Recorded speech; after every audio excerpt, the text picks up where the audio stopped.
ஒரு நீண்ட இடைவேளைக்கு பிறகு நான் இன்றைக்கி தான் வந்து மீடியாவை மீட் பண்ணுறேன், ப்ரெஸ்ஸை மீட் பண்ணுறேன்.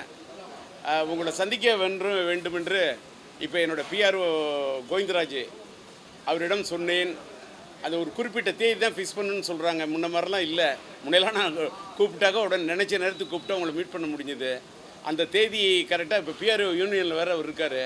டேட்டை முன்கூட்டியே ஃபிக்ஸ் பண்ணி கிட்டத்தட்ட ஒரு மாதத்துக்கு முன்னாடி ஃபிக்ஸ் பண்ணி இன்றைக்கி நான் உங்களை சந்திக்கிறேன். மகிழ்ச்சி.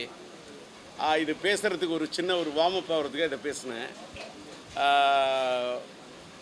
11 மணிக்கு இந்த இது கரெக்டாக ப்ரெஸ் மீட்டிங் ஆரம்பிக்கணும்னு அவர்கிட்ட சொல்லியிருந்தேன். அந்த பஞ்சுவாலிட்டி படி நான் 11 மணிக்கு முன்னாடி வந்துட்டேன். அது இதை எதற்காக சொல்கிறேன்னா, லைஃப்பில் வந்து ஒரு லட்சியம் இருக்கணும், ஒரு மனிதனுக்கு ஒரு பிரின்சிபல் இருக்கணும். இப்படின்னா இப்படி தான் அப்படின்றது எனக்கு வந்து இன்றைக்கி எல்லோரும் இங்கே பார்க்கும்போது என்னோடய நண்பர்கள் அவ்வளோ பேரை பார்க்குறதுல அவ்வளோ மகிழ்ச்சியாக இருக்கேன். அது பேர் சொன்னோன்னா வச்சுக்க லிஸ்ட்டு போயிட்டே இருக்கும். தேவராஜா பார்க்குறேன், மீனாட்சி சுந்தரத்தை பார்க்குறேன், சித்ராமணியை பார்க்குறேன், கிளாமரை பார்க்குறேன். அப்படியே என்னோடய நண்பர்கள் அத்தனை பேரையும் பார்க்கும்போது ஜெயச்சந்திரன் பார்க்குறேன், சந்தோஷமாக இருக்குது. ஆனால் இன்னும் சில பேரை, சில முகங்களை நான் மிஸ் பண்ணுறேன். அது அது ஒரு பக்கமாக இருந்தாலும் கூட நான் வந்து இன்றைக்கி இந்த ப்ரெஸ் மீட்டிங்கோட மெயின் கருத்தை மட்டும் சொல்லிடுறேன். நான் இப்பொழுது என்னுடைய படங்களான பல்வேறுபட்ட படங்களை திரையரங்குகளில் ரீரிலீஸ் செய்வதற்காக நான் தயாராகி இருக்கின்றேன். அதற்காக இப்போ டிஆர் டாக்கீஸ் என்ற ஒரு புதிய நிறுவனத்தை உருவாக்கி இருக்கின்றேன். இது ஒரு ஓடிடி தளமாகவும் இருக்கும், இது யூடியூப்பாகவும் இருக்கும். ஆனால் இந்த டிஆர் டாக்கீஸின் பிரதான நோக்கம் திரையரங்குகளில் என்னுடைய படங்களை, பல படங்கள் என்கிட்ட இருக்குது, அது எல்லா படத்தையும் இந்த நிறுவனத்தின் மூலம் நான் வெளியிடுவதற்காக தயாராகி இருக்கின்றேன். அதற்கு பிள்ளையார் சுழி போட்டதைப் போல என்னுடைய முதல் படமாக நான் எங்களுடைய தயாரிப்பு நிறுவனத்தில் நாங்கள் எடுத்த முதல் படம் தஞ்சை சினியார்ட்ஸ். என்னுடைய மனைவி உஷா ராஜேந்தர் அதன் தயாரிப்பாளர். அந்த தஞ்சை சினியார்ட்ஸின் நிறுவனத்தின் மூலம் நாங்கள் எடுத்த உயிர் உள்ளவரை உஷா திரைப்படத்தை இப்பொழுது இந்த டிஆர் டாக்கீஸ் என்ற இந்த நிறுவனத்தின் மூலம் ரீரிலீஸ் செய்ய இருக்கின்றேன். செப்டம்பர் மாதத்தை ஒட்டி இந்த வெளியீடு இருக்கலாம் என்று நினைக்கின்றேன். என் கேட்டாக்க நல்ல ஸ்ட்ராட்டஜி பார்த்து எந்த படமும் இல்லாத நேரத்தில் படத்தை வெளியிடுவது மட்டுமே வியாபார ரீதியாக அது வெற்றிகரமாக இருக்கும் என்ற காரணத்தால் செப்டம்பர் மாதத்தை நான் மனதில் வைத்து கொண்டிருக்கின்றேன்.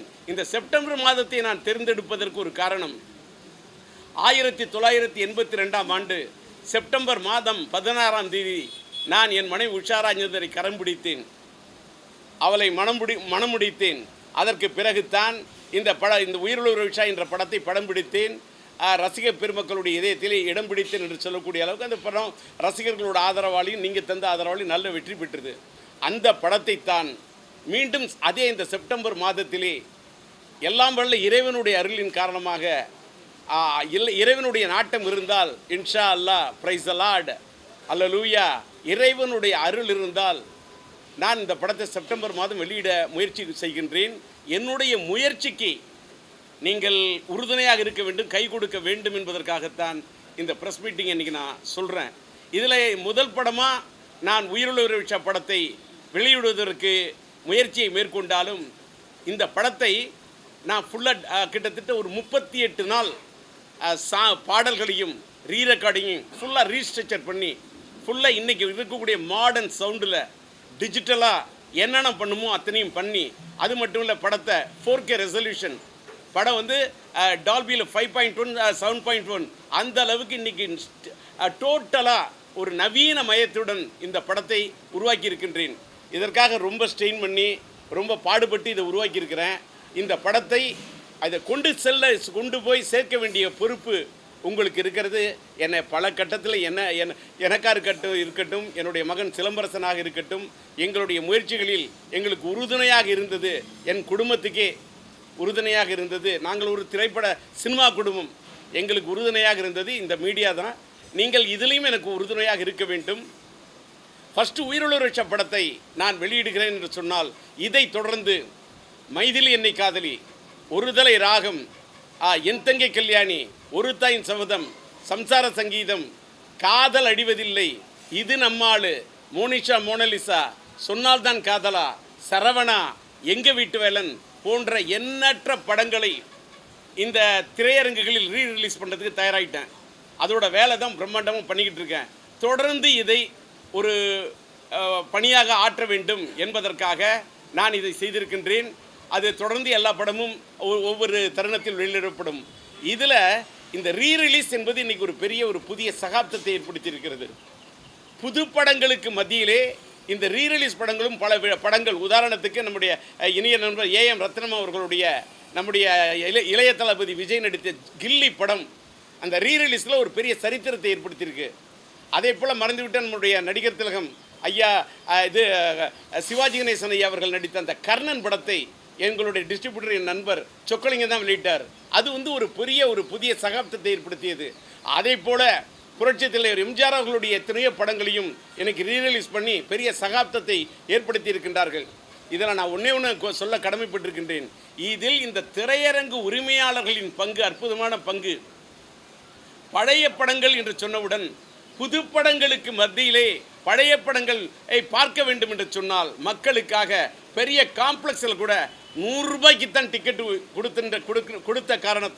கொடுக்கின்ற காரணத்தால் நல்ல குடும்பமும் மக்கள் படம் பார்ப்பதற்கு ஒரு வாய்ப்பை ஏற்படுத்தி கொடுத்தார்கள். அதற்காக அது பெரிய காம்ப்ளெக்ஸாக இருந்தாலும் சரி, மால் திரையரங்கமாக இருந்தாலும் சரி, இந்த பழைய ரீரிலீஸ் படங்களுக்கு 100 ரூபாய் அவங்க வாங்கிக்கிட்டு படத்தை அவர்கள் வெளியிடுவது என்பது பாராட்டத்தக்கது. அவர்களுக்கு என்னுடைய மனமார்ந்த பாராட்டை தெரிவித்துக் கொள்கின்றேன். அவர்களுடைய முழு ஒத்துழைப்பையும் இந்த படத்தின் வெளியீட்டின் போது இன்னும் நிறைய படம் விடுறதுக்காக இருக்கேன். அதனால் அவங்களுடைய ஒத்துழைப்பை எதிர்பார்க்கின்றேன். இந்த படத்தை பொறுத்த வரைக்கும் இந்த படத்தில் நளினி தான் அன்றைக்கி கதாநாயகியா. அன்றைக்கி நளினி இந்த படத்தில் நடித்து ஒரு பெரிய ரவுண்டு வந்தாங்க. ஒரு அற்புதமான நடிகை, ஒரு நாட்டியம் தெரிந்தவர், முறைப்படி பரதநாட்டியம் கற்றவர். அவருடைய தந்தையாரே ஒரு பரதநாட்டிய வித்வான். அவருடைய தந்தை மூலமாக அவர் நாட்டியம் கற்ற காரணத்தால் அவருடைய டான்ஸு திறமைக்காக செலக்ட் பண்ணனே தவிர நடிப்பு திறமையும் அற்புதமாக அந்த பெண் கொடுத்த காரணத்தால் அந்த படம் சூப்பர் ஹிட் ஆச்சு.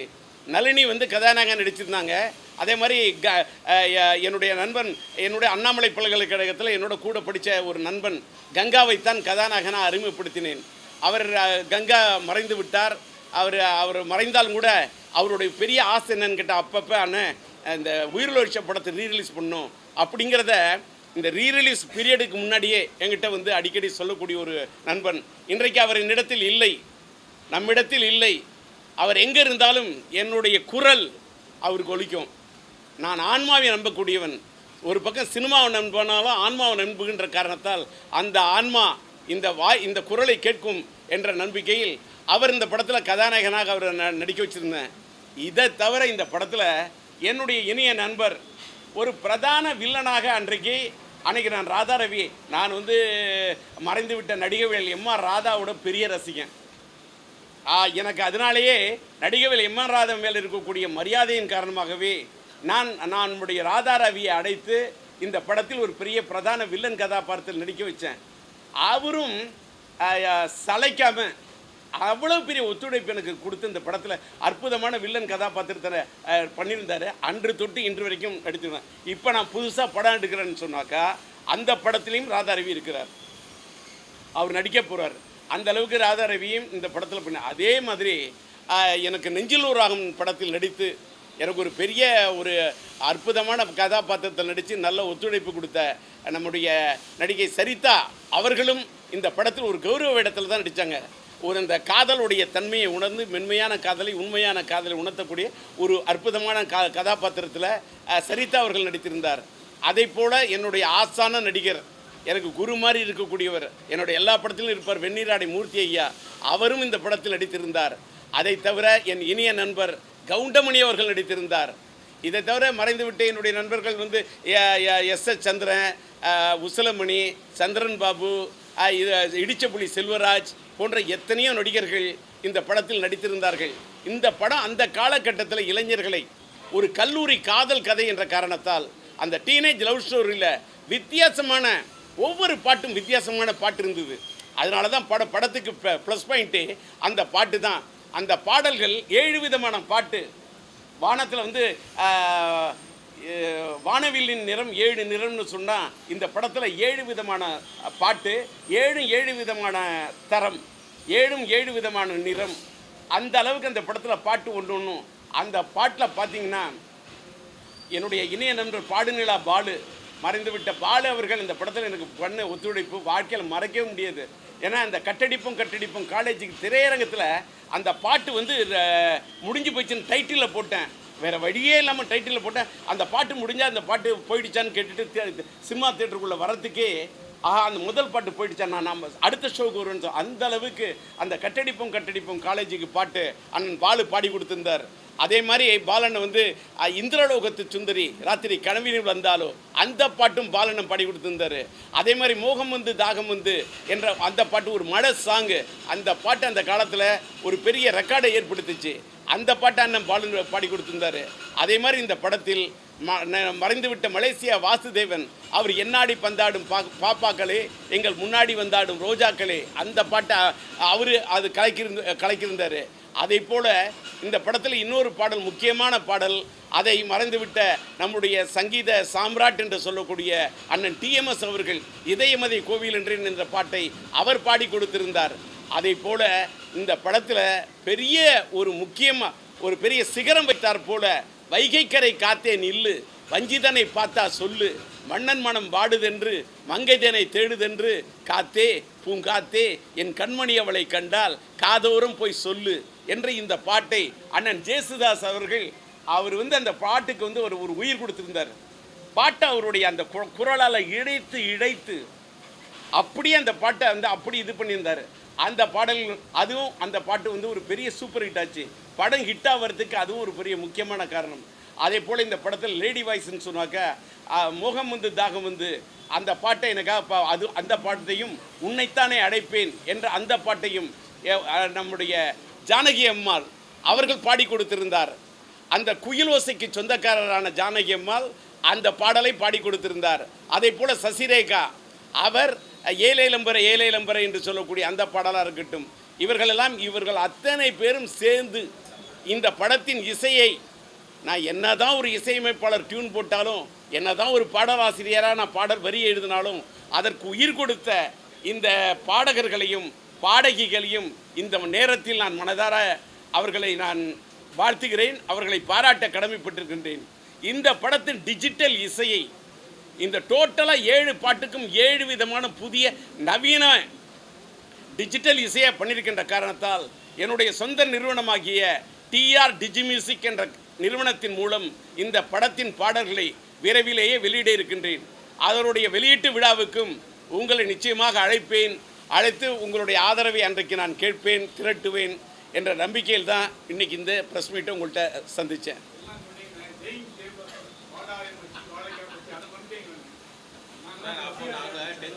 இன்னொன்று இல்லை ஒரு நீங்கள் கேட்குறது கரெக்டு. செயின் ஜெய்பால் கதாபாத்திரத்தில் அன்றைக்கி நான் தான் நடித்தேன். அந்த கதாபாத்திரத்தை மீனாட்சி சுந்தரமும் நம்ம தேவராஜ் அவர்களும் நான் வந்து எல்லாரை பற்றியும் பேசுகிறதுக்கு தான் டி ராஜேந்தர் தவிர நான் அந்த படத்தில் உயிருள்ள படத்தில் செயின் ஜெய்பால் கதாபாத்திரத்தை நான் நடித்தேன்னு என்னை பற்றி சொல்ல விரும்பலை. என்னை பற்றி சொல்லாத நீங்கள் சொல்கிறதுக்கு இருக்கீங்களே, இதை விட எனக்கு என்ன வேணும்? தேவராஜ் கேட்குறாரு, மீனாட்சி சுந்தரம் கேட்குறாரு, அதுதான் என்னுடைய கேரக்டருக்கு எனக்கு கிடைச்ச வாழ்க்கையில் வெற்றின்னு நினைக்கிறேன். என்ன சொல்லுங்கள்? எது அது இல்லை முதல்ல ஒரு தவறான கருது. இந்த வாடாய மச்சி வாழைக்காய் பச்சி என்ற இந்த டயலாக் இந்த படம் கிடையாது, அது தங்கைக்கு ஒரு கீதம். இந்த படத்தில் வந்த டயலாக் என்னன்னு கேட்டாக்கா, 1 2 3 எண்ணிக்கை ஒப்பம் பேரை சொல்லிக்க இந்தா வாங்கிக்க தாஸு நீ என்னையோட க்ளோஸு, இந்த டயலாக்லாம் தான் இந்த படத்தில் வந்தது. இந்த டயலாக் வந்து ஒரு ஃபைட்டு பண்ணக்குள்ள இந்த டயலாக்கை பேசி அந்த வில்லன்களை அடிக்கிற இந்த மெத்தடு அன்னைக்கு அந்த படத்தில் ரொம்ப ஒரு புதுமையாக பேசப்பட்டது. சின்ன பசங்கள்லாம் அத்தனை பேரும் அதை பார்க்கக்குள்ள 1 2 3 எண்ணிக்கை ஒப்பம் பேரை சொல்லிக்க இந்த வாங்கிக்க இந்த டைலாக்கு அந்த ஃபார்மேட்டு ஒரு புது ஃபார்மேட்டை அந்த படத்தில் உருவாக்கினேன். அதோடைய தொடர்ச்சியாக தான் என்ன பண்ணுறதுன்னு சொன்னாக்கா தங்கைக்கு ஒரு கீதம் படம், அந்த படத்தில் வாடாய மச்சி வாழைக்காய் பச்சி அதை யூஸ் பண்ணேன். இதை பார்த்தீங்கன்னா கவன் படத்தில் மறைந்து விட்ட இயக்குனர் நம்மளுடைய கேவி ஆனந்த் அந்த டயலாக்கு வாடாய மச்சி வச்சே திருன்னு அதில் வச்சார். அதே மாதிரி பார்த்தீங்கன்னாக்கா நம்முடைய இளைய தளபதி படத்தில் வாடாய மச்ச மாஸ்டர் படத்தில் வைக்கிறாங்க. நான் என்ன சொல்ல வரேன், ஒரு படைப்பு என்பது ஒவ்வொரு காலகட்டத்தையும் மீறி நிற்கணும்.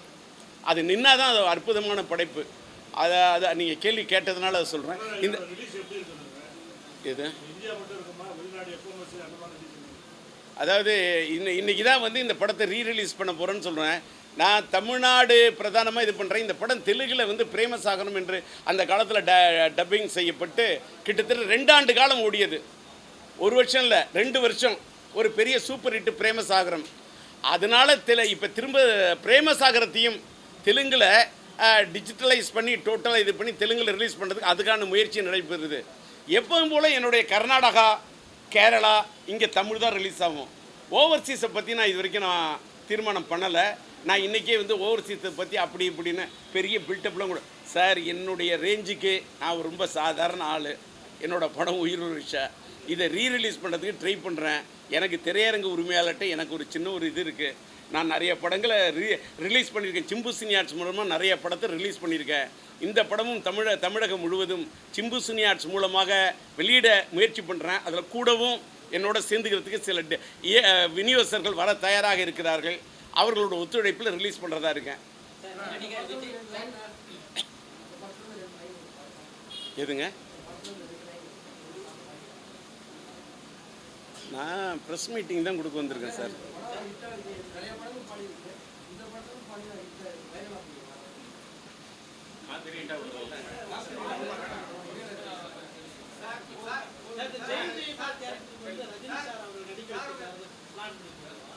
இப்போ இவர் கேட்கக்கூடிய கேள்வி வந்து தேனி கண்ணன் நினைக்கிறேன். இருட்டில் இருக்கிறாரு, இருந்தாலும் இந்த கண்ணாடி வச்சு கண்டுபிடிக்கிறேன். அவர் கேட்கக்கூடிய கேள்வியை கொஞ்சம் தெளிவாக கேளுங்க, சொல்கிறேன்.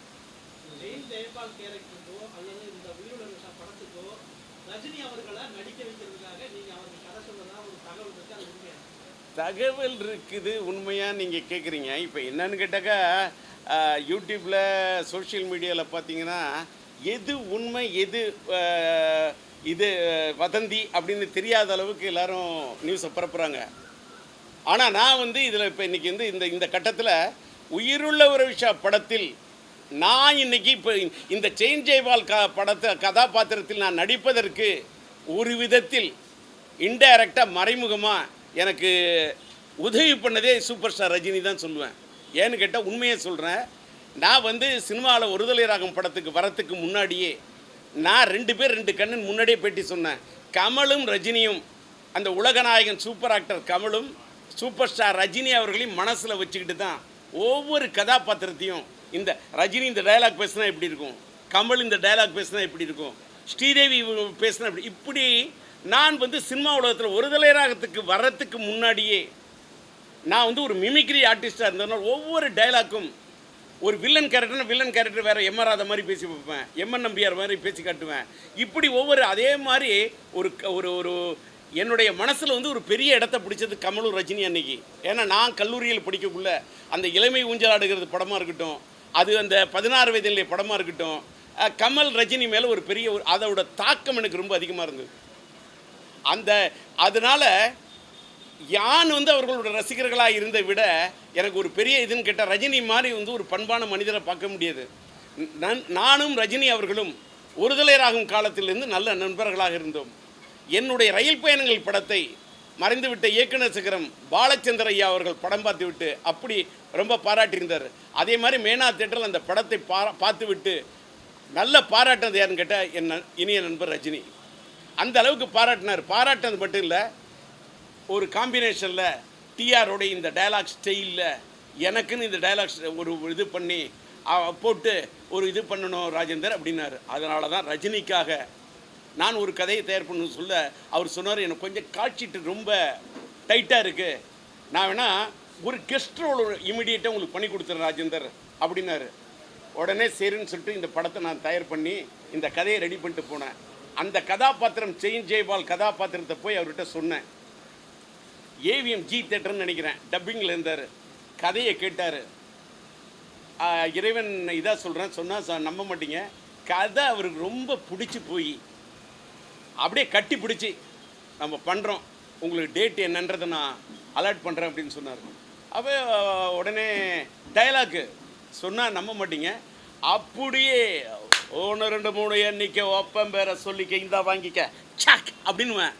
அப்படியே சக் சக் சக் சக் சக் சக் அப்படின்ற அந்த செயின் ஜெயபால் அப்படின்னு அவர் நடிச்சிருந்தா அவருக்கு நான் போட்டு வச்சுருந்த பாட்டே வேறு, அவருக்கு நான் போட்டு வச்சுருந்த டைலாக் ஸ்டைலே வேறு. இது நான் பேசுனது, அது பேசுன அது வந்து என்னத்தான் இருந்தாலும் இமயம்தான், அதோட உயரம் தான். அவரு தான். அவருக்காக நான் பண்ணி வச்சுருந்த அந்த கதாபாத்திரத்தை தான் நான் வந்து என்னன்னு கேட்டாக்கா நடிக்கிறேன்னு ஒத்துக்கிட்டாரு. எல்லாமே கன்ஃபார்ம்டு.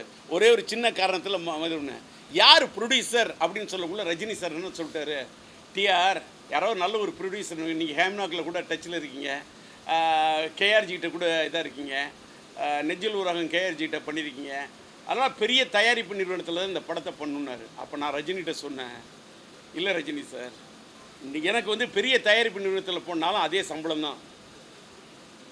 நான் என்னோடய சொந்த தயாரிப்பு நிறுவனத்தில் பண்ணாக்கா அதான் எனக்கு ப்ளஸ்ஸு. இப்போ நான் ராஜி வச்சு டைரக்ட் பண்ணாலும் எனக்கு ஒரு சம்பளம், நான் சரிதாம்மா வச்சு படம் எடுத்தாலும் அது எனக்கு ஒரு சம்பளம், அதுவே எனக்கு பெரிய சம்பளம். ஆனால் அந்த சம்பளம் எனக்கு பத்தாது. நான் ராகன் தேடும் பல்லவின்னு ஒரு படத்தை ரிலீஸ் பண்ணி நானே சிட்டி திருச்சி ஏரியா அந்த மாதிரி ரிலீஸ் பண்ணேன். அதில் எனக்கு கொஞ்சம் லாஸு. இந்த லாஸை இன்றைக்கி நான் இது பண்ணணுன்னா, மேனேஜ் பண்ணணுன்னா ஒரு சொந்த படம் எடுக்கணும். அதுக்கு இந்த படத்தில் இது கெஸ்ட் ரோல் தான் உங்களை கேட்குறேன்.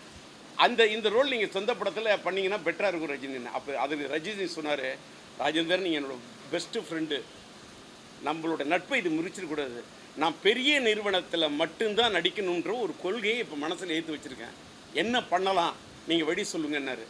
அப்போ நான் ரஜினிகிட்ட சொன்னேன், இல்லை ரஜினி சார் ஒன்று பண்ணுவோம் சார், என்னால் உங்களுக்கு சிரமம் வேணாம், நீங்கள் உங்களோட கொள்கை எனக்காக உங்களுடைய கொள்கையை உங்களோட லட்சியத்தை உங்களோட பாதையை நீங்கள் மாற்றிக்காதீங்க, நான் ஒன்று பண்ணுறேன், இந்த படத்தை நான் பண்ணிவிட்டு நான் வாழ்க்கையில் ஒரு பெரிய நிறுவனமாக மாறி அதுக்கப்புறம் உங்களை வந்து பார்க்குறேன் அப்படின்னு சொல்லிட்டு நான் உருவாக்கின நிறுவனம் தான் தஞ்சை சினியார்ட்ஸ்.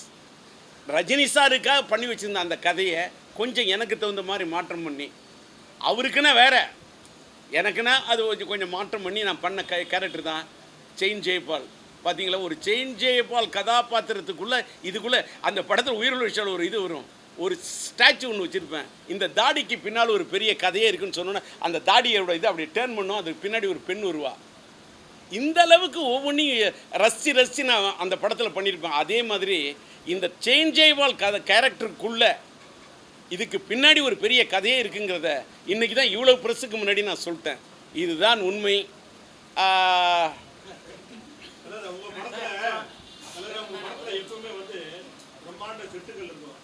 இந்த படத்துல எவ்வளவு செட்டு இருந்தது, இப்போ ரீசெண்டா வர படங்கள் அந்த செட்டுங்கிற கான்செப்டே இல்லாமல் இருக்கு.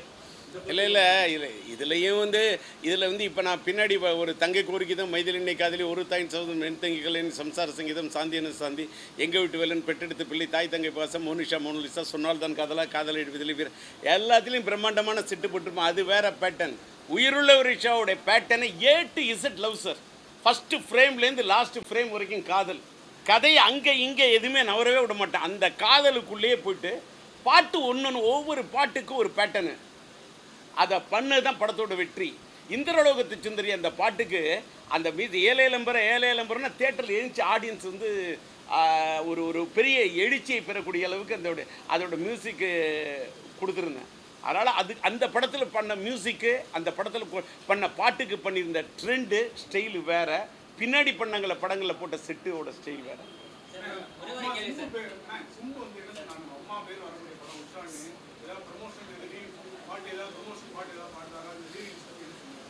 இல்லை அவங்க அதாவது சிம்பு சாரை பற்றி இந்த கேள்வியோடு நிறுத்திங்க. நான் இது உயிருள்ள ஒரு விஷயம். இது ஒன்று சொன்னதில் மீனாட்சி சுந்தரம் ரொம்ப ரிலேட்டடாக கேள்வி கேட்டீங்க. சிம்பு பிறக்கிறதுக்கு முன்னாடியே நான் எடுத்த படம் தான் உயிருள்ள ஒரு விஷயம். 1982 செப்டம்பர் 16 மனைவியை திருமணம் பண்ணேன். 1983 மார்ச் மாதம் 4 படத்தை ரிலீஸ் பண்ணேன். என்னுடைய மனைவியை நான் உயிருள்ள விஷான்னு கரம் பிடித்ததுக்கு பின்ன படம் ஒரு மனைவி அமைவதெல்லாம் இறைவன் கொடுத்த வரம்னா ஒவ்வொரு ஆண்மகனுக்கும் அவனோட கல்யாணத்துக்கு பிறகு ஒரு பெரிய ஒரு தூக்கும். சில பேருக்கு தூக்கிடுது, சில பேருக்கு துரதிருஷ்டவசமாக இதாகிடுது. ஆனால் இறைவனுடைய அருளால் என் மனைவி நான் திருமணம் பண்ண பிறகு அந்த படம் எனக்கு ஒரு பெரிய சூப்பர் ஹிட்டை கொடுத்து நான் இவ்வளவு பெரிய இத்தனை படங்களை சொந்த தயாரிப்பில் இவ்வளவு படம் என்னால் எடுக்க முடிய அளவுக்கு இருந்ததுன்னா என் மனைவி தான் தயாரிப்பாளராக என் உடன் இருந்து அவ்வளோ இது பண்ணாங்க. அதற்கு பிறகு தான் சிம்பு பிறந்தார். அவரு தான் அப்போ ஃபஸ்ட்டு ரிலீஸ் உயிரில் உரிச்சா பண்ணுங்க என்கிட்ட. இப்போ நான் ஒருதலை ராகம் படத்தை கூட பண்ணணும்னு முடிவு பண்ணேன். ஒருதலை ராகம் படத்துடைய தயாரிப்பாளர் இஎம் இப்ராஹிம். ஆனால் அந்த படத்தின் நெகட்டிவ் ரைட்டை நான் வந்து சிம்பு சினியார்ட்ஸின் சார்பாக நான் வாங்கிட்டேன். ஒருதலை ராகமும் என்னுடைய முதல் படம் அதான். அதையும் இந்த காலகட்டத்தில் இன்றைக்கி இருக்கக்கூடிய இந்த ஆடியன்ஸ்கிட்ட கொண்டு போய் சேர்க்கணும்னு முயற்சி பண்ணுறேன். அதனால் உயிரிழு ரிக்ஷா படத்தை ரிலீஸ் பண்ணணுன்னு ஐடியா கொடுத்தே சிம்பு. அவருக்கு இந்த படத்தில் வரக்கூடிய இந்த கட்டடிப்பும் காலேஜுக்கு அந்த பாட்டு ரொம்ப பிடிக்கும். அந்த பாட்டை வந்து என்னாசை மைதிலிய படத்தை வந்து அதை அவர் வந்து மைதிலியோட பாட்டை வந்து மன்மதன் படத்தில் ரீமிக்ஸ் பண்ணியிருப்பார். அம்மாடி ஆத்தாடியே அவங்க அப்பாவுக்கு வந்து வல்ல என்னை வந்து பாட விட்டுருப்பார். அதே மாதிரி கலாசாலே என்னை பாட வச்சுருப்பார். அவருக்கு என்னோடய பாடல்கள் செல்லதில் ஒரு இது இருக்குண்ட. அதில் அவருடைய ரொம்ப நாள் ஆசை இந்த கட்டடிப்பும் காலேஜுக்கு பாட்டை நீங்கள் வந்து ரீமிக்ஸ் பண்ணணுப்பான்னு சொல்லிட்டு இருந்தார். அவருடைய ஆசைக்காக தான் இந்த பாட்டை ரீமிக்ஸ் பண்ணியிருக்கேன். சார், இப்போ 2வது பாகங்கள் வந்து கலாச்சாரம் வந்து பெருகி வந்து நிறைய படங்கள் ஹிட் ஆகுது. உங்கள் படத்தை வந்துட்டு 2வது பாகம் உருவாக்கணும்னா என்ன படத்தை உருவாக்கணும்? இல்லை, உயிரிழு ரிக்ஷா படத்தை 2வது பாகம் பண்ணாலும் எனக்கு ஒரு ஐடியா இருக்குது. ஏன்னு கேட்டாக்கா இன்றைக்கி வந்து ட்ரெண்டு என்னன்னு கேட்டாக்கா யங்ஸ்டர்ஸ் தேட்டருக்கு வரணும் சார். இளைஞர்களை அவங்கள டார்கெட் பண்ணி இன்றைக்கி 2K கிட்ஸ் அவங்களோட மனநிலையே வேறு. அதுக்கு தகுந்த மாதிரி எல்லாத்துக்கும் மேலே இன்றைக்கி சினிமாவில் ஒரு புது ட்ரெண்டு. அது கரெக்டாக என்னன்னு எனக்கு சொல்ல தெரியல. மீண்டும் கொஞ்சம் குடும்பப்பாங்கான விஷயங்கள் இருந்தாலும் திரையரங்குகளுக்கு மக்கள் வரக்கூடிய ஒரு சூழ்நிலை உருவாகி இருப்பதாக நான் யூகிக்கிறேன். இந்த இது வரணும். ஆனால் இப்போவும் சொல்கிறேன், சினிமாவுக்கு 200 ரூபா மாலில் வந்து டிக்கெட் ரேட்டு இருந்தாக்கா படம் பார்க்கக்கூடிய ஆடியன்ஸுக்கு கஷ்டம். இது என்னுடைய தனிப்பட்ட கருத்து.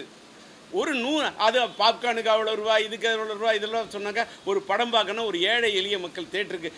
என்னுடைய காலத்தில் நான் இவ்வளோ பெரிய ஆளானது காரணமே என் படம்லாம் குடும்பமாக எல்லோரும் வந்து படம் பார்த்தாங்க. ஊர்லெல்லாம் கிராமத்திலாம் வண்டி கட்டிட்டு அதில் கட்டிட்டு அப்படிலாம் வந்து படம் பார்த்தாங்க. தங்கை கோர்க்கிதம் எல்லாம் அந்த காலகட்டம் இன்னைக்கு இல்லை. திரும்ப இல்லை எல்லாமே. ஆமாம், அன்றைக்கி சாதாரண ஃபோனில் பேசணும், இன்றைக்கி செல்ஃபோனில் பேசுகிறோம், ஐஃபோனில் பேசுகிறோம், ஸ்மார்ட் ஃபோனில் பேசுகிறோம். இன்றைக்கி வாட்ஸ்அப் காலமாக இருக்குது. அது திரும்ப வருமானா மக்கள் எதை எப்போ எப்படி இது பண்ணுவாங்கன்னு தெரியாது.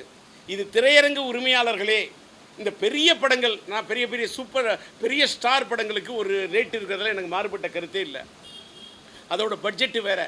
சாதாரண படங்களுக்கு பட்ஜெட்டு சப்ஜெக்டை மட்டுமே நம்பி எடுக்கக்கூடிய படங்களுக்கு, இந்த பழைய படங்களுக்கு 100 ரூபா டிக்கெட் விற்கிற மாதிரி இந்த சின்ன பட்ஜெட் படங்களுக்கு ஒரு முன்னுரிமையை திரையரங்கு உரிமையாளர் கொடுக்க வேண்டும் என்பது என் கோரிக்கை. ஒரு வேளை அதை மாதிரி கொடுத்தாங்கன்னா திரும்ப சினிமாவுக்கு ஒரு பொற்காலம் வரும்.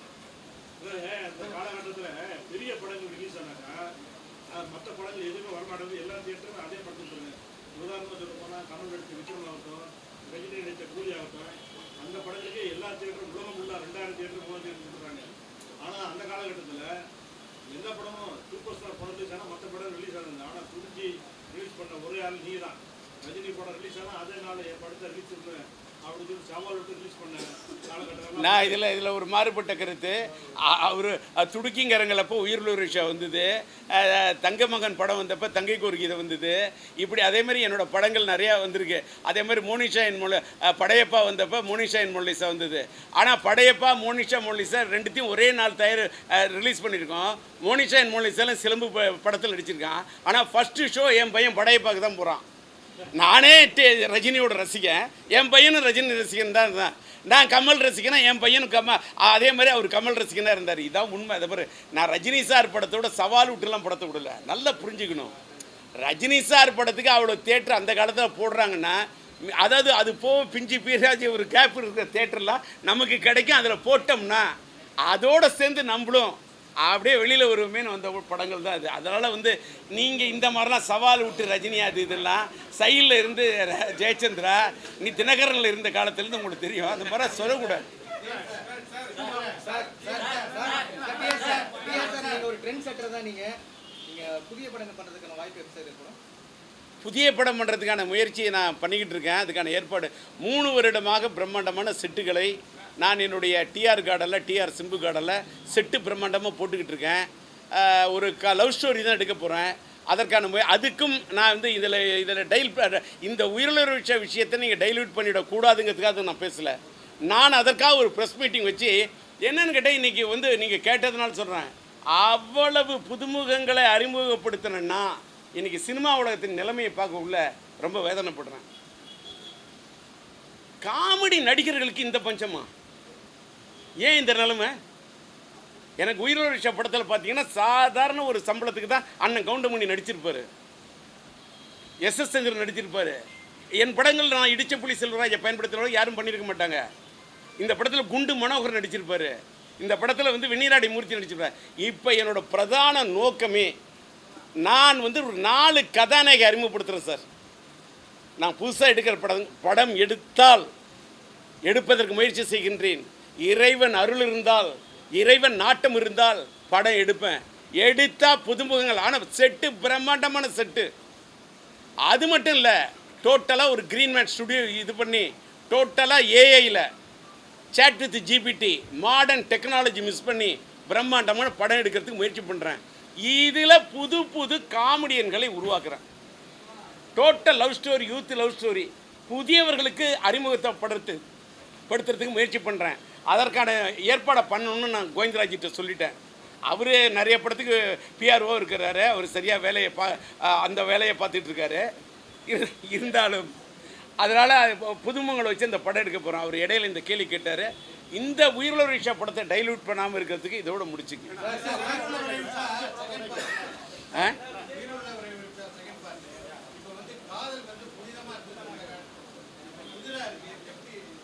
அது இன்னொன்று நீங்கள் அதனால தான் உயிருள்ள ஒரே ஒரு மேட்ரு. இன்றைக்கி நீங்கள் இந்த கேள்வி கேட்குறான்னு சொல்ல, இந்த விஷயத்தை அன்னைக்கு காதல் புனிதமாக இருந்தது, அன்னைக்கு காதல் முக்கியத்துவமாக இருந்தது, அன்னைக்கு காதல் அழுத்தமான காதல். இன்றைக்கி இருக்கக்கூடிய காதல் வேறு. இது ஃபாஸ்ட் ஃபுட்டு காலம். இது காதல் இன்னைக்கு fast love, false love, fake love அப்படி போயிட்டுருக்கு.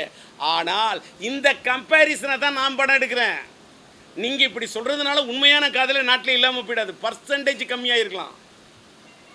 இன்றைக்கும் தன்னுடைய காதலுக்காக உயிரை விடக்கூடிய பொண்ணு இருக்க, இன்றைக்கும் தன்னுடைய காதலுக்காக உயிரை விடக்கூடிய பையன் இருக்கானே. காதலுக்காக உயிரை விடக்கூடிய பையனும் இருக்கான், பொண்ணு இருக்கான். அதனால தான் உயிருக்கு நிகரானது, உயிரை தாண்டது காதல். அப்படிங்கிறனால தான் உயிர் உள்ள ஒரு விஷயம்னு படம் எடுத்தேன்.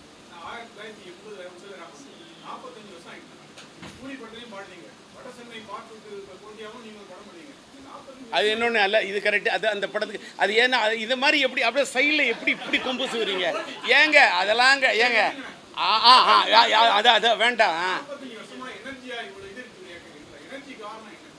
இது எத்தனையோ வருஷமாக சொல்கிறேன். அதை திரும்ப சொன்னா இவர்கிட்ட எப்படின்னா என்னன்னு கேட்டாக்கா, எனர்ஜிக்கு காரணம் ஒன்றும் இல்லை. அவனாக்கா இதில் பட தூதுக்கா தின்னக்குண்ட தூதுக்கா அதுக்கு இதுக்க தூதுக்கா தின்னக்குண்ட தூதுக்கா இப்படின்னு சொன்னாக்கா, இந்த பீட்டை கொடுக்குறேன்னு சொன்னால் வீட்டில் ட்ரம் அடிச்சுக்கிட்டே இருக்கிறேன். வாழ்க்கையில் சின்ன பசங்களுக்கு அடுத்த தலைமுறை தம் அடிக்கலாம், ஆனால் உன்னோட தம் போயிடும். அடிக்காத தம்மு. நான் ட்ரம் அடிக்கிறேன், அதான் ஸ்ட்ரென்த்தோடு இருக்கிறேன். தம் அடிக்க மாட்டேன், தண்ணி அடிக்க மாட்டேன், தனி மனித ஒழுக்கத்தை இழக்க மாட்டேன். அதனால தான் டிஆர் இன்னைக்கும் அதே எனர்ஜியோடு இருக்கேன். இடையில யாரோ அவருக்கு உடம்பு சரியில்லை, அப்படி இல்லை, அவரால் நடக்க முடியாது, அவரால் பேச முடியாது, அவருக்கு முடியலாம், ஒன்றுமே இல்லாமல் இந்த மாதிரிலாம் 1000 நக்கல் நையாண்டி நான் கிசுங்கள் என்ன வேணால் வரட்டும், நானாக இருப்பேன்.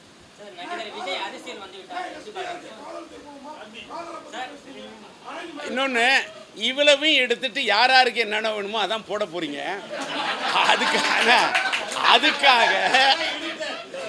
அதுக்காக இஷ்டத்துக்கு வேற பிரஸ் மீட்டிங்கில் போனால் நீங்கள் என்ன கேள்வி கேட்குறீங்கன்னு பார்க்குறேன். அல்ல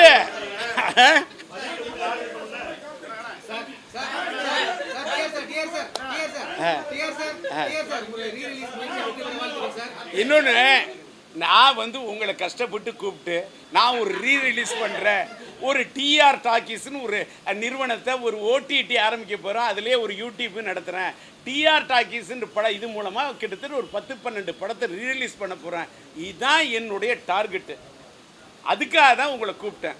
ஆனால் உங்களுக்கு நான் வந்து ஏதோ இந்த காலத்தில் படம் பண்ணுறேன்னா நான் என்ன வடசென்னைக்கு போட்டியாக படம் பண்ணுறேன்னு சொன்னேன்னா ஏயா எஸ்டிஆர் எங்க டிஆர் எங்கய்யா வெற்றிமாறனுங்க டிஆர் எங்கய்யா கூலி படத்துக்கு ப்ரொமோஷன் பாடுறீங்கல்ல கூலி பாடத்தில் வந்து ப்ரமோஷன் பாடினா அனிருத் வந்து அடுத்த தலைமுறையில் அனிருத் என் பையனுக்கு ஃப்ரெண்டு அனிருத் வந்து எனக்கு ஃப்ரெண்டுயா ட்ரெண்ட் இல்லை அனிருத் எனக்கு ஃப்ரெண்டு அதனால அவர் என்னை கூப்பிட்டு பாட அதெல்லாம் ஒரு அன்பால் பாட வைக்கிறது அம்மாடி ஆத்தாடி அப்பா நீ தான் பண்ணணும்னு என் பையன் சொல்கிறாரு என்ன காரணம் அவங்க அப்பாவோட வாய்ஸ் அவருக்கு பிடிக்குது எனக்கு என் பையனோட வாய்ஸ் பிடிக்குது இதான் அதில் இது அவர் நன்றி சார் இல்லை இது ஐயோ இன்னொன்று சார் தயவு செய்து இன்னொன்று அப்படி கிடையாது ஒவ்வொரு காலகட்டத்தில் மனிதன் ஒவ்வொரு டைப்பாக இருப்பான் நான் வந்து ஒரே ஒரு விஷயம் இதை மட்டும் பஞ்சா சொல்கிறேன் நான் அமெரிக்காவுக்கு போய் 3 இயர்ஸ் பேக் நான் அமெரிக்காவுக்கு போய் ட்ரீட்மெண்ட் எடுக்கிறதாவே இல்லை நான் இங்கே எடுத்துக்கிறேன்னு சொன்னேன் ஏன் பையன் அவர் ஆசைப்பட்டார் அப்பா வாழ்க்கையில் நீங்கள் ஆசைப்பட்டது எல்லாமே நீங்கள் செஞ்சுருக்கீங்க நான் ஒரு மகனாக உங்கள்கிட்ட கேட்குறது ஒன்றே ஒன்று தான் ஒரு தந்தைக்காக நீங்கள் இங்கே ட்ரீட்மெண்ட் எடுக்கலாம் எனக்காக நீங்கள் வெளிநாட்டில் போய் அமெரிக்காவில் தான் ட்ரீட்மெண்ட் எடுக்கணும்னு சொன்னார் அப்போ நான் ஒரு வார்த்தை சொன்னேன் இல்லை சிலம்பு எதாக இருந்தாலும் நான் இங்கேயே ட்ரீட்மெண்ட் எடுத்துக்கிறேன் ஒரு வேளை எனக்கு ஏதாவது ஆனால் கூட என்னுடைய என் தாய்மண்ணில் தான் எதாக இருந்தாலும் இருக்கணும்னு என் பையன் இல்லை நீங்கள் அமெரிக்காவில் ட்ரீட்மெண்ட் எடுக்கணுன்னாரு அமெரிக்காவில் போய் நான் ட்ரீட்மெண்ட் எடுத்தது என் வாழ்க்கையில் இறைவன் எனக்குள்ளே ஒரு பெரிய மாற்றத்தை பண்ணிட்டான் எனக்குள்ளே ஒரு பெரிய சேஞ்சை கொடுத்துட்டான் நான் மாறிட்டேன் நான் இப்போ இந்த கேள்வி கேட்குறேன் மாறிட்டேன் நான் இப்போ மேக்சிமம் அனாவசியமாக எதுக்கும் போகக்கூடாது வம்பு எல்லாருக்கிட்டையுமே காட்டணும் அன்பு எனக்குள்ளே வந்துடணும் அந்த மாதிரி ஒரு பண்பு இதான் எனக்குள்ளே எனக்கு ஏற்பட்ட மாற்றம் இவ்வளோ நேரம் நல்லா அமைதியாக இருந்தேன் இப்போ மட்டும் இந்த இது பண்ண ஏன்னு கேட்டால் இந்த மாதிரி எங்கள் வீட்டில் சொல்லி அனுப்பிச்சாங்க நீங்கள் எமோஷ்னலாக ஆகாதீங்க எமோஷ்னலாக ஆகக்கூடாது அப்படின்னு இப்படி இதற்கே எமோஷ்னலாக ஆகக்கூடியதுல நீங்கள் இந்த அரசியல் அதெல்லாம் எனக்கு வேணாம்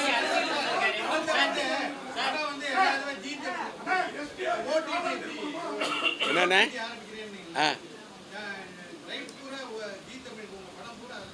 இல்லை ஒரு நிமிஷம் ஜீ தமிழில் வந்து நீங்கள் நல்லா புரிஞ்சுக்கணும் ஜீ தமிழில் வந்து என்னோடய படங்கள் எல்லாமே கொடுத்துருந்தேன் அந்த கொடுத்துருந்த படங்கள் ஃபஸ்ட்டு ஒரு 10 வருஷத்துக்கு கொடுத்தேன் அடுத்து ஒரு 10 வருஷத்துக்கு கொடுத்தேன் இப்போ அந்த படங்கள்லாம் அவங்கள்ட்ட முடிஞ்சிருச்சு இப்போ ஜீ தமிழில் அந்த படங்களோட ரைட்டு இல்லை என்கிட்ட தான் இருக்குது எல்லாத்த விட பார்த்தீங்கன்னா யூடியூப்பில் எந்த விதமான ரைட்டுமே இல்லாமல் ரொம்ப டிஆர் லெஜெண்ட்ரின்னு போடுறாங்கன்னா எந்த ரைட்டு யார்கிட்ட வாங்கினாங்க என்னமோ பண்ணிக்கிட்டு இருக்காங்க அதற்காகத்தான் முறைப்படுத்தி என்னோடய படங்கள் எல்லாத்தையும் என்னுடைய டிஆர் டாக்கீஸில் முறைப்படுத்தி ஏற்றி வைக்கணும்னு ட்ரை பண்ணுறேன்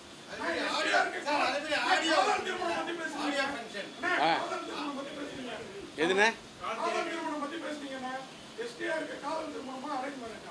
என்ன என்ன இன்னொன்று நான் உயிருள்ள படத்தில் கங்காவும் நளினியும் காதலிச்சு திருமணம் பண்ணுற மாதிரி படத்தை இது பண்ணுற அவர்களுடைய காதலை இணைத்து வைப்பதற்காக முற்பட்டு அதற்காக தான் செயின் ஜெய்வால் தன் உயிரையே கொடுக்கக்கூடிய கதாபாத்திரத்தை நடித்தேன் அதோடு நிறுத்திக்கணும் ஏன்னா இந்த திருமணத்தை பற்றி தான் அவளை இதோடு நிறுத்திக்கணும் ஏங்க ஒன்று அடுத்தது அது எப்படி அன்னைக்கு கொடுத்தது வந்து இப்போ உதாரணத்துக்கு இந்த படத்தோட ஆடியோ ரைட்டு அந்த காலத்தில் வெறும் ராயல்ட்டிக்கு பேஸில் கொடுத்தது ஏவிஎம்க்கு கொடுத்தோம் 10 பைசா ராயல்ட்டி கொடுக்கல படத்துக்கு வெறும் 10 பைசா ராயல்ட்டி கொடுக்கல அது அன்னைக்கு இருந்தது மோனோ காலம் கேசட்டுக்கு தான் கொடுத்தது இன்றைக்கி டிஜிட்டல் டோட்டல் டிஜிட்டல் இன்றைக்கி இந்த படமாக இருக்கட்டும் மைதிலி என்னக்கா அதுக்கெல்லாம் என்னுடைய உரிமைக்கு நான் இத்தனை நாள் எதுக்கு நான் ஃபைட் பண்ணல இனிமேல் என் உரிமைக்கு நான் ஃபைட் பண்ணுவேன்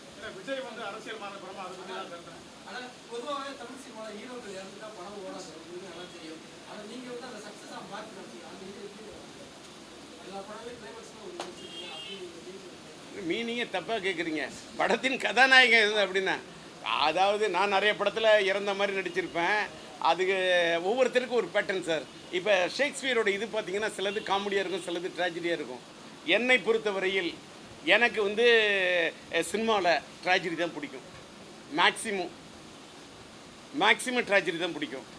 இது வந்து ஒவ்வொருத்தரோட டேஸ்ட்டு. சினிமாவில் மட்டும் சார், அன்றைய காலகட்டத்தில் உங்களுடைய படங்களை பார்க்கும்போது இந்த பெட்டி அனுப்பும்போது ஆப்ரேட்டர்களுக்கு ஒரு அன்பளிப்பு வச்சு அனுப்புவீங்க.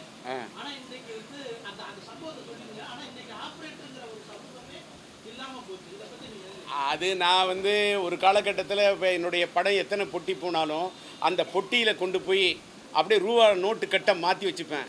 மாற்றி வச்சுட்டு 200 500 எல்லாத்தையும் என் பையன் சிலம்பரசன் சின்ன பையன், அந்த பையனோட கையால் வைக்க சொல்லுவேன்.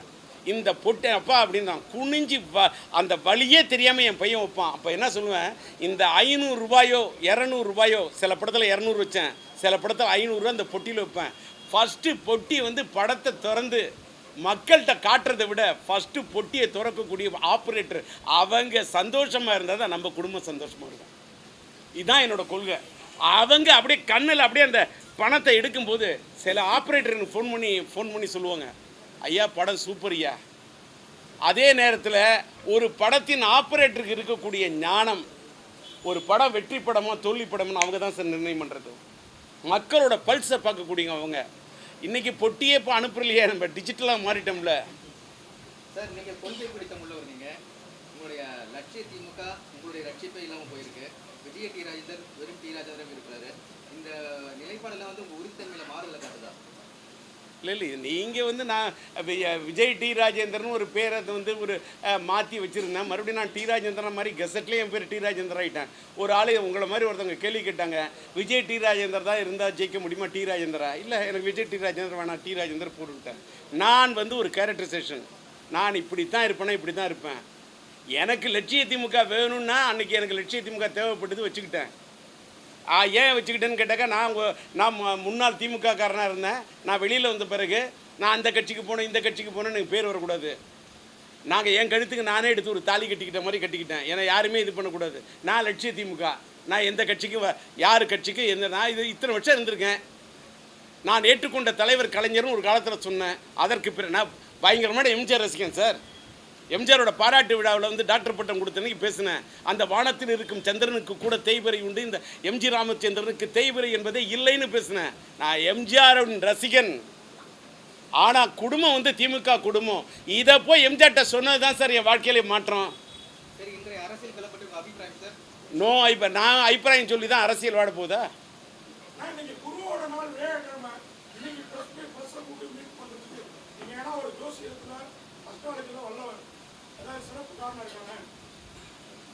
இது அதாவது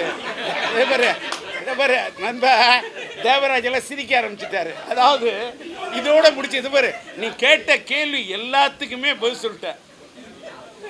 இன்னொன்று ஒரு விஷயம், எனக்கு ஜோசியத்தில் நம்பிக்கை உண்டான்னு கேட்டால் இருக்குது. கால நேரம்லாம் பார்த்து தான் எதுவுமே செய்யணும் இருக்குது. இன்றைக்கி பார்த்தாக்க வியாழக்கிழமை குருவோட நாள், குரு பார்க்க கோடி குற்றம் நீங்கும்.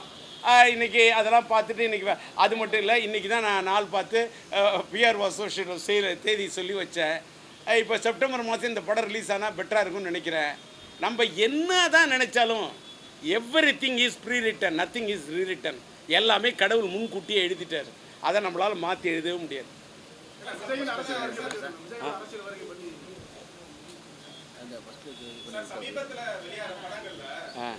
இதை பாருங்க, விஜய் சார் எனக்கு நல்ல நண்பர். என்னுடைய நண்பர் வந்து பிடி செல்வகுமார் அந்த படத்தை எடுத்துருந்தோம். மற்ற படங்களுக்கெல்லாம் போகல. பிடி செல்வகுமார் அந்த படத்துக்கு எடுத்திருந்தப்போ ஆடியோ ரிலீஸ் ஃபங்க்ஷன் என்னை கூப்பிட்டாரு. வருந்தி என் நண்பர் பிடி செல்வகுமார் கூப்பிட்டதுக்காக தான் போய் பேசினேன். அந்த அத்தனை புலின்னு பேசினா எனக்கு புலினா பிடிக்கும். ஏன்னு கேட்டால் நான் தஞ்சை மாவட்டம், சோழர்களின் கொடி புலிகொடி.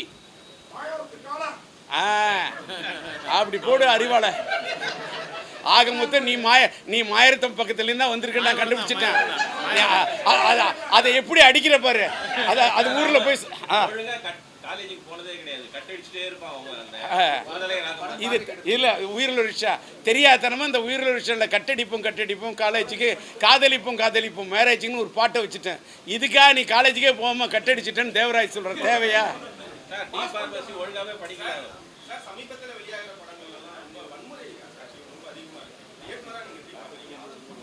ஒன்று சார், இது நிறைய இது எல்லாம் எதை சார் போட போகிறீங்க கண்டென்ட்டு? அதாவது ஒரு மேட்ரு நல்லா சினிமாவில் தெரிஞ்சுங்க சார். ஒவ்வொரு காலகட்டத்தில் மக்கள் ஒவ்வொரு விதமான படங்கள் பார்ப்பாங்க. இன்னைக்கு இந்த ஆக்ஷன் ஒரு இங்கிலீஷ் படம் மாதிரி ஆக்ஷன் ஓரியன்ட் படம் மாதிரி இருக்கணுன்ற ஒரு இது வருதுன்னா, படங்களுடைய சாயலே அதை பார்த்து இதை பார்த்து கொரியன் படம் பார்க்கலாமா, இங்கிலீஷ் படம் பார்க்கலாமா, அதை பார்த்து எடுக்கக்குள்ள சீனே அந்த மாதிரி தானே சார் வரும். ரீசன் இதுதான். எங்களோட காலகட்டத்தில் நானாக இருக்கட்டும், இயக்குனர் பாரதி ராஜாவாக இருக்கட்டும், பாக்கியராஜா இருக்கட்டும், ஆர் சுந்தரராஜனாக இருக்கட்டும், எங்களோட காலகட்டத்தில் வந்து நாங்களாம் படம் பண்ணுனா ஃபேமிலி ட்ராமா அப்படி இப்படி இன்றைக்கி அது இருக்கக்கூடிய யதார்த்தமான விஷயங்களை வச்சு இன்றைக்கி கதை பண்ணோம். இன்றைக்கி ட்ரெண்ட் அது ஒரு ட்ரெண்டு, அது ஒரு காலம். அதே தான் சினிமா பண்ணணும்லாம் சட்டம் கிடையாது. ஜெகன்மோகினின்னு ஒரு படம் ஓடணும். ஜெயமாலினி அம்மா அந்த படத்தில் நடித்தாங்க. இந்தியாவே அந்த அம்மாவை கொண்டாடுது ஜெகன்மோகினி. அதுக்கு பிறகு எத்தனை பேர் இதை நீங்கள் பல மோகினி எடுக்கலாம், ஆனால் வாழ்க்கையில் வருமா ஒரே ஒரு ஜெகன்மோகினி? வராது. ஒவ்வொரு காலகட்டத்தில் ஒரு படம் ஓடும். அதற்காக அதே மாதிரி படம் தான் எல்லா படம் ஓடுலாம் கணக்கே போடாதீங்க. சினிமா பார்த்து சினிமா படம் எடுக்கிறவங்க இயக்குனர்கள் சார், அவர்களோட ரசனையை தாண்டி காசு கொடுத்து படம் பார்க்கக்கூடிய ஜனங்க தான் சார் எஜமானர்கள்.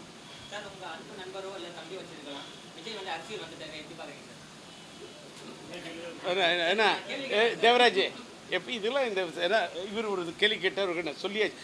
அவரோட படம் அவர் எனக்கு நண்பர். விஜய் வந்து என்னோட நண்பருங்க.